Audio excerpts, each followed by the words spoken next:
Hi Mary, my name is Shalu. I am part of the talent development team in Genpact. Thank you so much for making time for us today.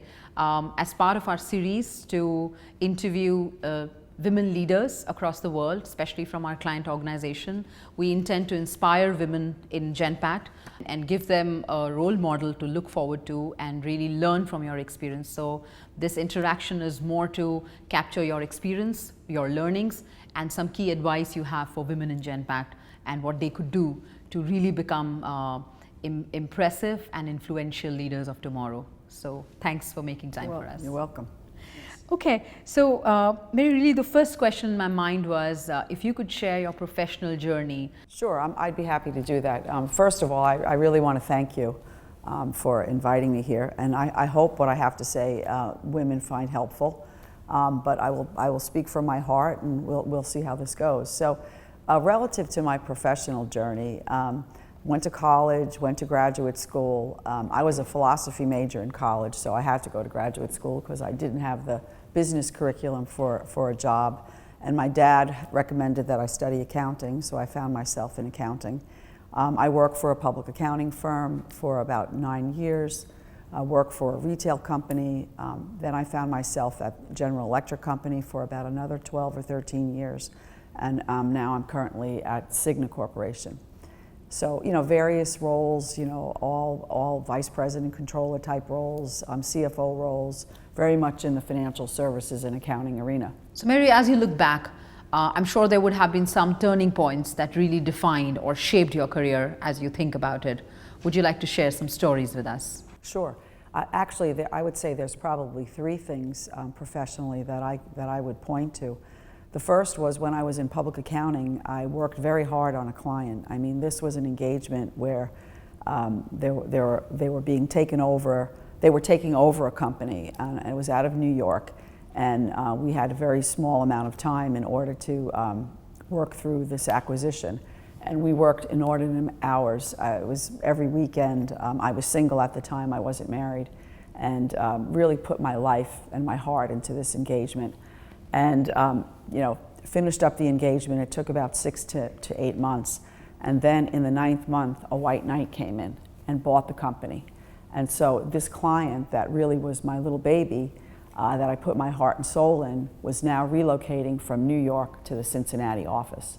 And I can remember I was grieving. It was really, really heartbreaking for me. But what that taught me was that, sort of the world is full of change. And you have to learn to accept change, you have to be adaptable to change, and you have to be open and embrace change. Because that was the first time that, you can't always count on things, and so you have to be prepared to accept change. So that was one thing. Second thing I would say was I had a position and was in a situation. I don't think it will be beneficial to the audience to go into too much detail, but let's just say things did not work out for me. It was a very unpleasant experience. Things did not work out. Fortunately, I had some documentation that supported me, but it was just not a good fit and it did not work out. And what I learned from that, honestly, is that sometimes there's cultural fits that work and sometimes there aren't.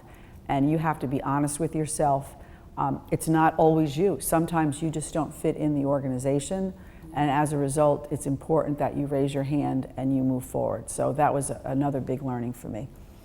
The third learning is, I came to another corporation, Cigna, and I had a very, very difficult person that I was working for. The personality was just, it didn't mesh with mine. I love my job. I love the people that reported to me. So what I learned from that was I reached out to someone in the organization, obtained a mentor for myself, and realized that this person was still well respected. So I was either going to have to leave the organization or I was going to have to find a way to figure out how to mend this relationship and develop a positive working relationship. And through that mentoring and that help that I received, I was able to successfully navigate my way with this individual who ultimately wound up getting promoted and actually leaving the organization. So things worked out quite well for me. Okay. You spoke about a challenge when you were talking about 3 turning points in your life, but specifically one big challenge in your career which you overcame, and what did you learn through that journey of yours? So I guess in answering that question, it's kind of like something that happened to me personally, and then how that sort of catapulted me with respect to my career. So I did find myself single.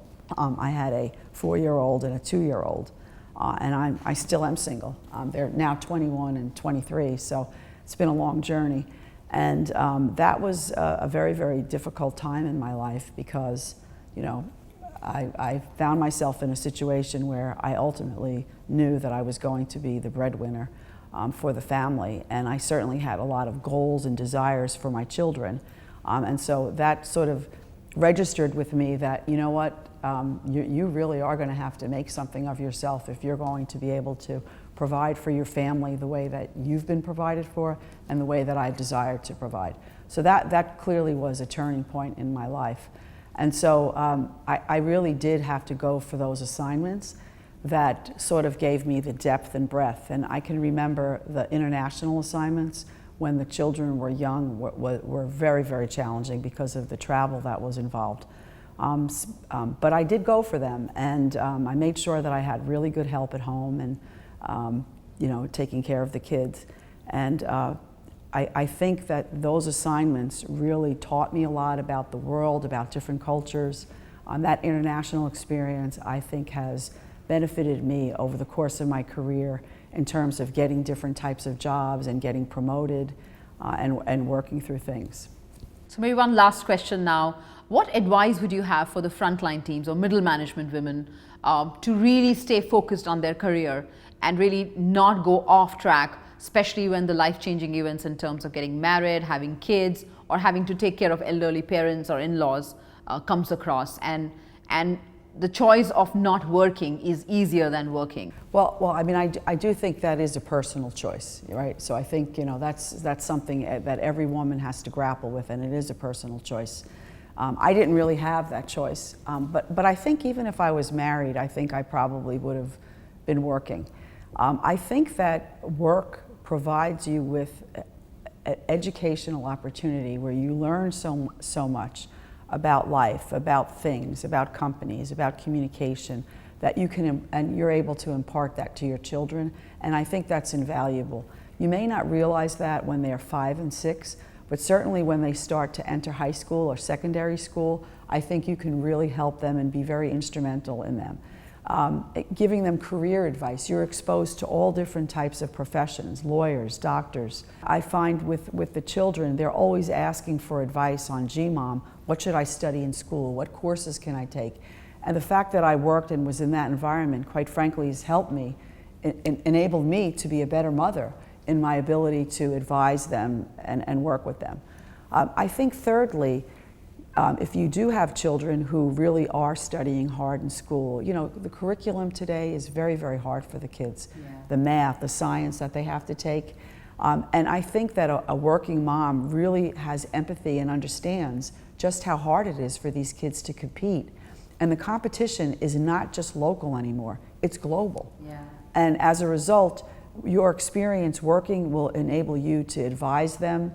They'll see that, it'll help motivate them, it'll drive them, and you'll be able to give them really, really good advice, you know, in their lives. You know, lastly, like I said, I have found that by me working and my children at the age that they are, they've really leveraged my work experience, and I've been very helpful to them in a positive way. And I know because they've told me. I'm not trying to be braggadocious here at all, but they've told me, you know, very often how lucky they are that they have someone who works, and their friends have told me the same thing. So I would say, you know, take the guilt, bury it, get out there, work, enjoy yourself, and I wish, you know, you have a very successful and rewarding career.